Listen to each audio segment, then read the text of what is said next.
आप देख रहे हैं फिजिक्स। और फिजिक्स में जो हमारा एक टॉपिक है, अगला टॉपिक है वर्क, पावर और एनर्जी। तो ये एकदम बेसिक से रहेगा, इसको समझना है। तो आइए शुरू करते हैं। तो पहला टॉपिक है हमारा कार्य। कार्य किसे कहते हैं, सबसे पहले इसको जानना है। कार्य क्या होता है ना कि मान लो कि ये कोई ऑब्जेक्ट है, इस ऑब्जेक्ट पे तुम एक फोर्स लगाए, फोर्स इधर से लगा रहे हो और ये ऑब्जेक्ट इसी दिशा में किसी डिस्टेंस से विस्थापित होकर यहाँ आ गया। तो वस्तु में जो बल लगा रहे हो और बल लगाने के बाद अगर वस्तु फोर्स की दिशा में विस्थापित हो जाए, उसी को हम लोग कार्य कहते हैं। अगर मान लो कि तुम फोर्स लगा रहे हो और ये ऑब्जेक्ट यहाँ से हिला ही नहीं, तो कार्य क्या हो जाएगा, तुम्हारा जो वर्क हो जाएगा वो जीरो हो जाएगा। ध्यान रहे इस बात को, जब तक ये वस्तु बढ़ेगा नहीं तब तक तुम्हारा कार्य माना ही नहीं जाएगा। तो यही कह रहा है कि किसी वस्तु पर बल लगाकर बल की दिशा में विस्थापन उत्पन्न करना ही क्या है, कार्य है। अगर हम लोग कार्य का ये निकालें, मतलब फार्मूला निकालें, तो वह कार्य का फार्मूला होगा बल और बल की दिशा में विस्थापन। यानी कि अगर किसी वस्तु पे तुम F फोर्स लगा रहे हो, ये कोई ऑब्जेक्ट है, इस पे तुम F फोर्स लगा रहे हो और ये वस्तु डिस्टेंस d से विस्थापित हो गया, तो वर्क का जो मान निकल के आएगा वो जाएगा फोर्स गुना डिस्प्लेसमेंट। यानी कि वर्क बराबर क्या हो जाएगा, F इंटू डी। अब इसमें भी दो तीन चीज़ और देखना है। क्या देखना है वो देखो। मान लो कि ये कोई ऑब्जेक्ट है, अब इसमें फोर्स कुछ इस तरफ लग रहा है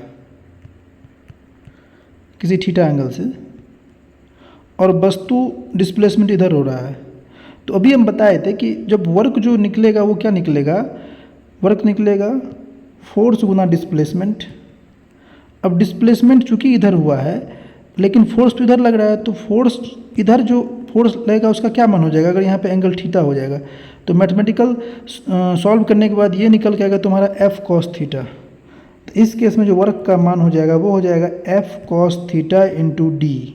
ध्यान रहे, तो ये वही यहाँ पे ये निकाल के बताया है। यदि बल विस्थापन की दिशा में न होकर विस्थापन दिशा से कोई एंगल थीटा डिग्री से कोण बना रहा है तो कार्य क्या हो जाएगा, उस समय में जो कार्य हो जाएगा वो हो जाएगा हमारा F cos theta into D displacement. Clear. अब इसमें यह कहा गया है कि यदि बल और विस्थापन परस्पर लंबवत हो, यानी कि तुम फोर्स इधर लगा रहे हो और विस्थापन इधर हो रहा है, तो दोनों के बीच में एंगल कितना बन गया, 90 डिग्री का बन गया। क्लियर। दोनों के बीच में एंगल कितना बन गया, 90 डिग्री का बन गया। तो इस केस में वर्क क्या हो जाएगा, तो निकालो। वर्क बराबर क्या हो जाएगा, F cos theta into D. तो पता है कि cos 90 का मान जीरो होता है, तो वर्क क्या हो जाएगा, जीरो हो जाएगा। तो इस केस में वर्क जो है सो आपका वर्क नहीं माना जाएगा, क्योंकि कब, जब बल और विस्थापन के बीच का एंगल कितना हो जाए, 90 डिग्री हो जाए।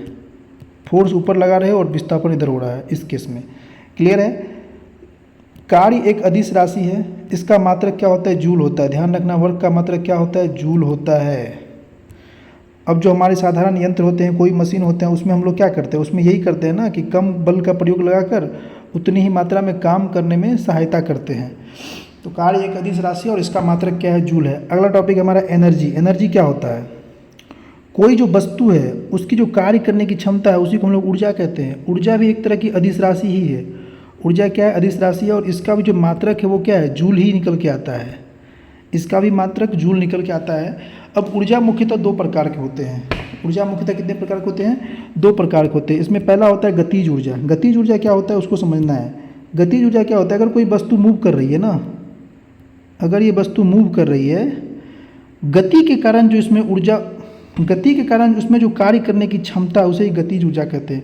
इसके हम लोग इंग्लिश में काइनेटिक एनर्जी कहते हैं, इसीलिए इसको हम लोग के से डिनोट करते हैं। ठीक है।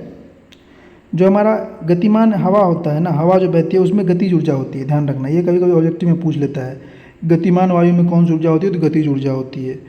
अब इसमें से इसका अगर फॉर्मूला निकालें हम, अगर m द्रव्यमान की कोई वस्तु है, v वेलोसिटी से गतिमान हो रही है, तो जो गतिज ऊर्जा काइनेटिक एनर्जी निकल के आएगा वो निकल के आएगा m v स्क्वायर बट्टा में 2। इसको ध्यान रखना है। अब इसका जो है सो मात्रक क्या होगा, चूँकि ऊर्जा है तो जूल हो जाएगा। बस ध्यान रखना है, जिस प्रकार जितना भी फोर्स था सबका मात्रक न्यूटन, उसी प्रकार जितना भी ऊर्जा है सबका मात्रक जूल। ध्यान रहेगा।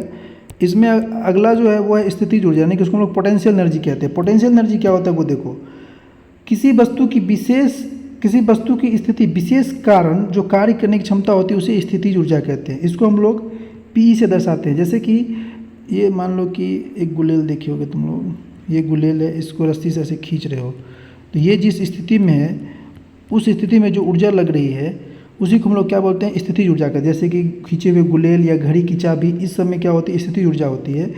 अब स्थितिज ऊर्जा भी कई प्रकार के होते हैं, जैसे कि प्रत्यास्था स्थितिज ऊर्जा, गुरुत्वीय स्थितिज ऊर्जा, विद्युत स्थिति ऊर्जा, चुंबकीय ऊर्जा, रासायनिक ऊर्जा, नाभिकीय ऊर्जा इत्यादि, स्प्रिंग में भंडारित ऊर्जा। यानी कि वो गति के कारण और ये इसके स्थिति कारण जो होता है उसी को हम लोग स्थितिज ऊर्जा कहते हैं। ठीक है, अगर हम लोग स्थितिज ऊर्जा का मान निकालें तो इसको हम लोग पी से लिखते हैं। पोटेंशियल एनर्जी जो होता है मास इंटू जी इंटू एच। यहाँ पे जो m है वो क्या है, द्रव्यमान है, g क्या है, गुरुत्वीय त्वरण है, और h क्या है, हाइट है। तो अगर हमें निकालने बोले पोटेंशियल एनर्जी का मान, तो पोटेंशियल एनर्जी का फॉर्मूला हो जाएगा PE बराबर m इंटू जी इंटू एच। अब चूंकि ये एनर्जी है तो इसका मात्रा क्या हो जाएगा, जूल हो जाएगा। क्लियर। अगला है ऊर्जा संरक्षण का नियम। अब इसमें क्या है ना, law of conservation of energy, ये कहता है ना कि ऊर्जा कभी खत्म नहीं होती है और ना ही उसकी उत्पत्ति होती है और ना ही उसका विनाश होता है। बस क्या होता है, इसका रूपांतरण होता है। जैसे कि अभी ये गतिज है तो कुछ देर बाद किसी और में कन्वर्ट हो जाएगी, ऐसा नहीं है कि ये ऊर्जा खत्म हो जाएगी। तो कुल मिला के कहने का मतलब ये है कि ऊर्जा सिर्फ एक रूप से दूसरे रूप में संचारित हो सकती है, ना तो इसकी उत्पत्ति की जा सकती है और ना ही इसका विनाश किया जा सकता है। कुल मिला के रूपांतरण से पहले के ऊर्जा की बात करें और रूपांतरण के बाद की ऊर्जा की बात करें, दोनों क्या होगी, बराबर होगी। ऊर्जा संरक्षण के नियम को गणितीय रूप से प्राप्त नहीं किया जा सकता, बल्कि यह एक प्रायोगिक सार्वभौमिक नियम है। ठीक है, अब इसको हम लोग कैसे निकाल, देखो मान लो कि कोई ऑब्जेक्ट को हम लोग ऊपर से नीचे फेंक रहे हैं, तो जब ये ऑब्जेक्ट ऊपर में होगी उस समय जो इस पर ऊर्जा लग रही होगी, पोटेंशियल एनर्जी, स्थितिकरण, तो mgh। अब ये ऑब्जेक्ट नीचे गिर रही है, जैसे जैसे नीचे गिरी इसका वेलोसिटी बढ़ेगा, वेलोसिटी बढ़ेगा तो क्या होगा, गतिज ऊर्जा बढ़ने लगी, गतिज ऊर्जा बढ़ने लगी तो गतिज ऊर्जा का मान क्या हो जाएगा, इसका mv²/2। इस पॉइंट पे जब ये सबसे ऊपर में थी, इस पॉइंट पे गतिज ऊर्जा का मान क्या था, तुम्हारा 0 था।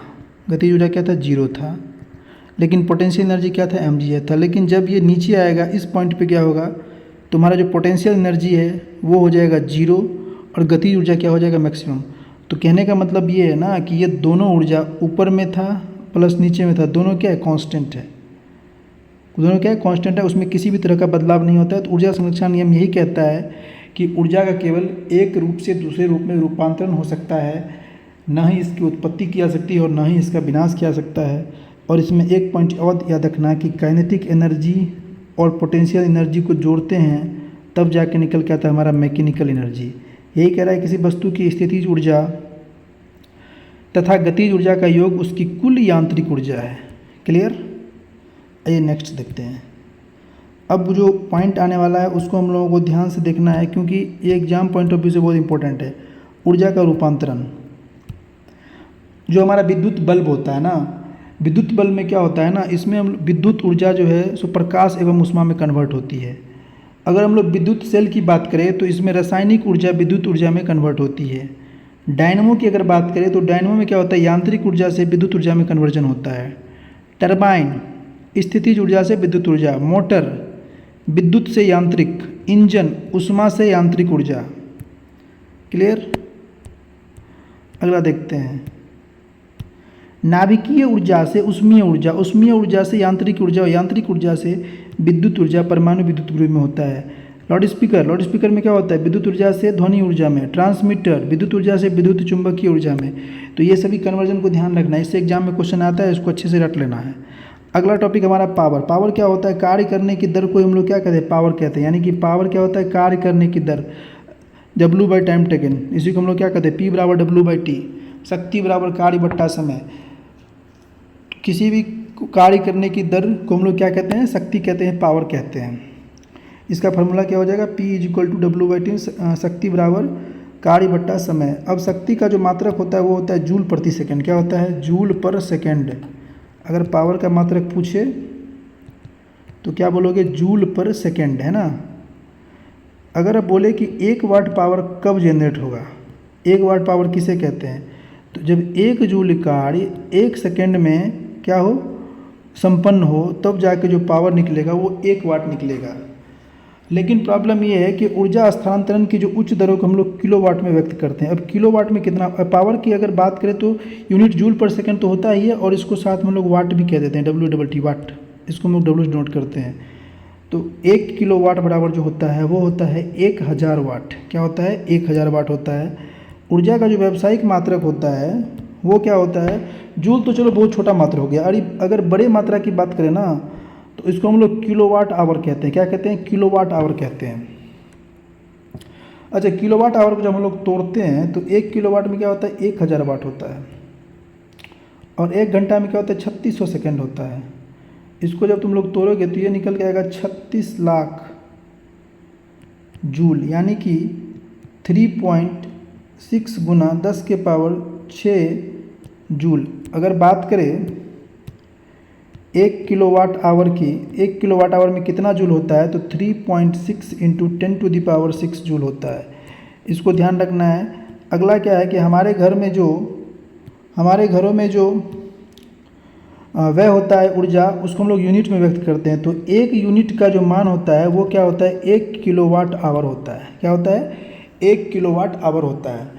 अब एक पावर की एक और इकाई याद रखनी है। पावर की एक इकाई होती है अश्व शक्ति। क्या होती है? अश्व शक्ति, जिसको हम लोग हॉर्स पावर कहते हैं। अश्व शक्ति यानी कि HP, हॉर्स पावर। 1 HP में कितना वाट होता है? 1 HP में होता है आपको 746 वाट। इसको भी ध्यान रखना है। 1 हॉर्स पावर में कितना वाट होता है? 746 वाट होता है। अब जो इसमें इम्पोर्टेंट पॉइंट याद रखना है वो याद रखना है कि वाट हो गया, किलोवाट हो गया, या फिर मान लो कि मेगावाट हो गया, या फिर हॉर्स पावर हो गया, ये सब किसकी इकाई है? तो ये सब पावर की इकाई है। अगर वाट सेकेंड हो, किलोवाट आवर हो, मेगावाट आवर हो, ये किसकी इकाई हो? देखो, सिर्फ अगर वाट है तो पावर, अगर उसके साथ टाइम जो जुड़ गया ना तो ये ऊर्जा की इकाई हो जाती है। ध्यान रखना, ये बहुत ही कन्फ्यूजन क्वेश्चन है, ये मदद मिलेगा आगे इसको सॉल्व करने में। इसको एक बार अच्छे से देख लो।